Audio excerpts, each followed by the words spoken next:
Всем привет! Сегодня мы готовим блюдо китайского, а точнее кантонского происхождения – кисло-сладкую свининку. Давайте начнем.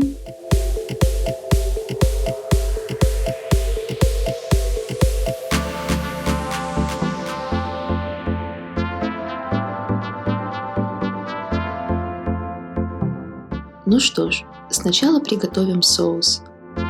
Нам понадобится уксус. У меня 5%. Если у вас процентное содержание выше, разбавляйте водой. Сок малины. Кстати, я использую тот малиновый сок, который у меня остался от рецепта малинового тарта. Ссылочку я оставлю в правом верхнем углу. Коричневый сахар вы можете заменить любым, который у вас есть. Перемешать до однородности. И добавим ингредиент, который китайцы очень часто используют в приготовлении своих блюд. Кетчуп. Удивились, а?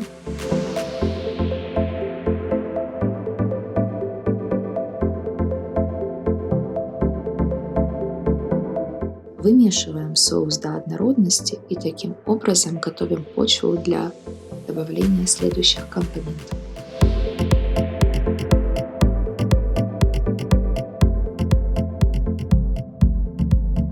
Добавим немного соли.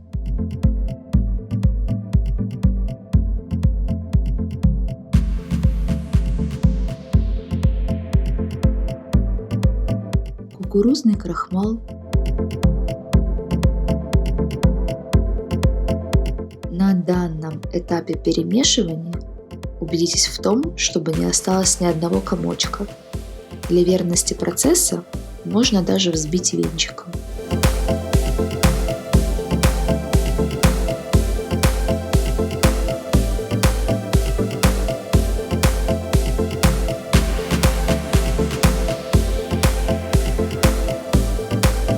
Нежирную свининку порезать тоненькими ломтиками, добавить гранулированный лук,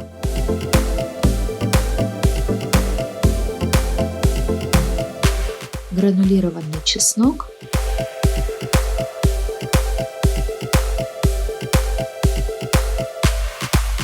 немного темного соевого соуса,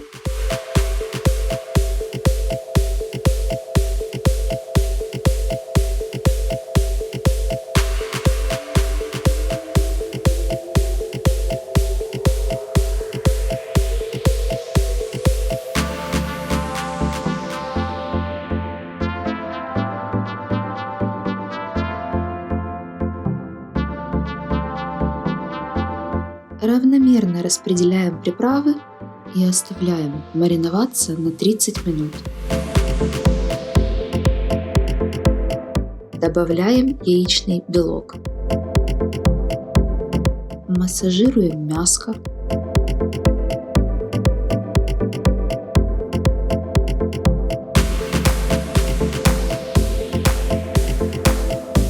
Добавить немного муки.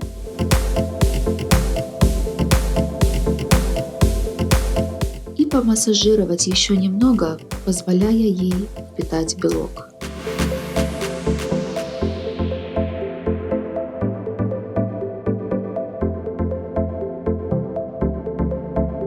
И обвалять в кукурузном крахмале, буквально поштучно.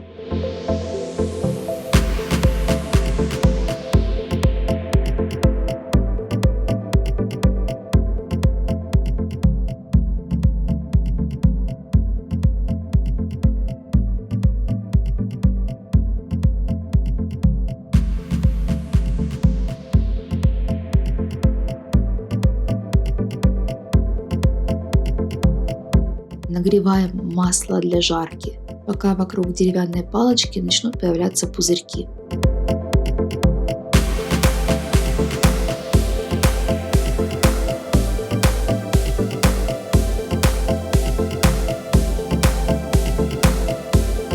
Выложить свининку порциями.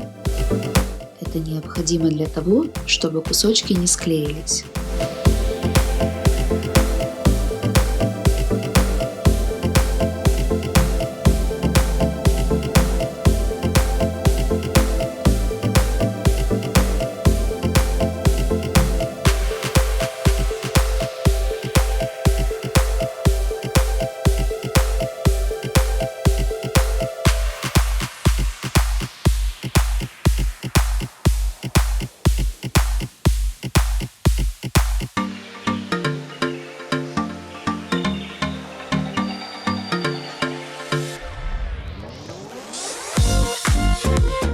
Палочками помогаем отделять кусочки друг от друга.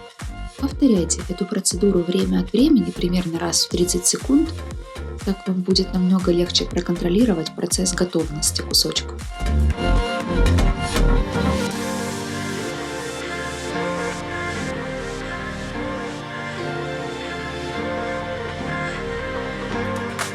У меня процесс жарки занял около 7 минут. Не забудьте, что каждый кусочек должен быть хрустящий снаружи, но все еще сочный внутри.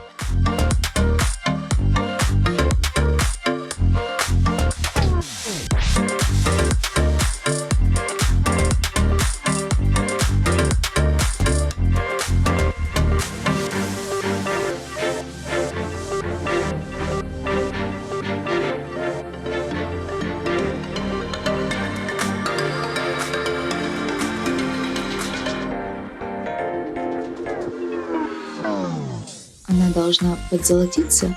Это показатель того, что свининку можно вынимать, стыкать на сетку.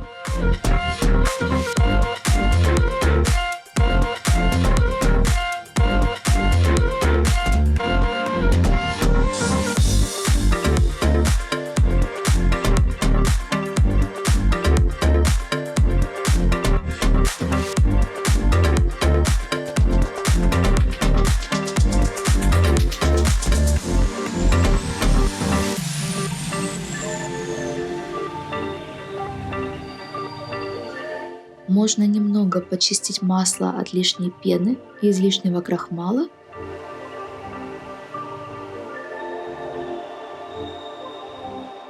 И возвращаем свининку в масло. Второй этап жарки занимает намного меньше времени, буквально пару минут.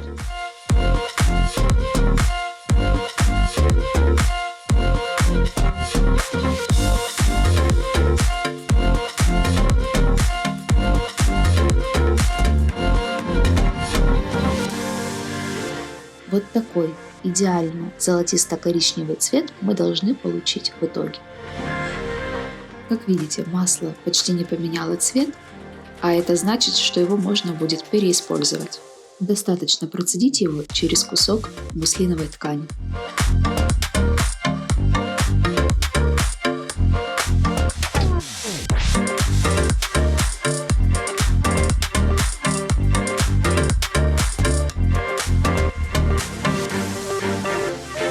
А теперь перейдем к самой эффектной части процесса.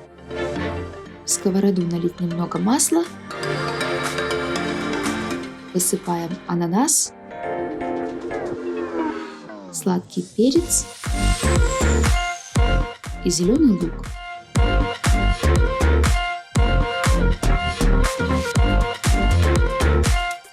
Жарим на сильном огне, непрерывно помешивая, минуту-полторы, таким образом позволяя ананасу закарамелизироваться и одновременно все еще позволить овощам сохранить свежий, сочный вид.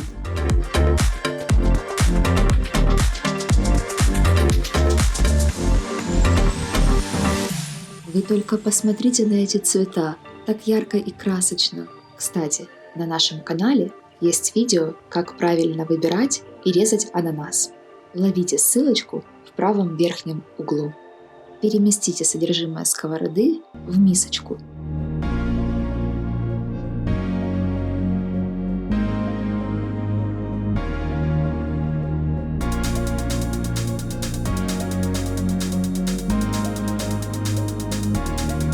В ту же сковороду выливаем соус, но перед этим не забудьте его перемешать, пока он еще в холодном состоянии. Опять-таки, в процессе его желательно перемешивать, чтобы предотвратить появление комочков.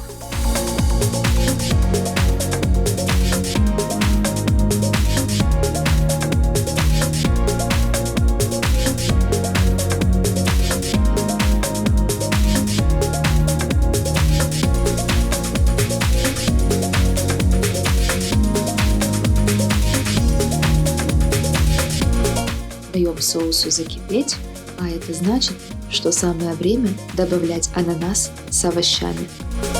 Дадим им 30 секунд на обмен ароматами, опять-таки помешивая.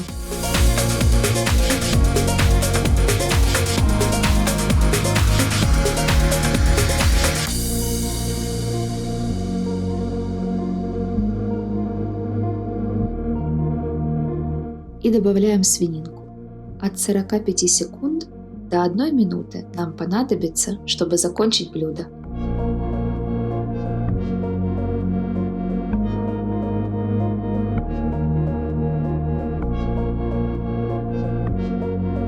К слову, поделюсь интересным фактом. Малиновый сок, который я использую в кисло-сладкой свинине, вовсе не является классическим ингредиентом. Обычно китайские повара для красоты соуса добавляют красный краситель в связи с тем, что он не влияет на вкус. А люди, которые готовят дома, они не придают такого значения внешнему виду.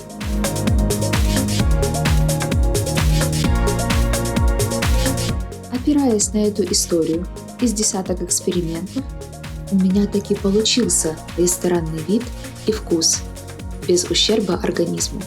Поэтому я и делюсь с вами моей любимой версией одного из лучших блюд кантонской кухни. Это одно из тех блюд, которое, попробовав единожды, вы запомните на всю свою жизнь.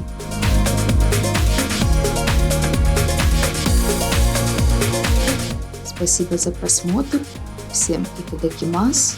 Ставьте лайки, оставляйте комментарии и подписывайтесь на наш канал, чтобы ничего не пропустить. До новых встреч!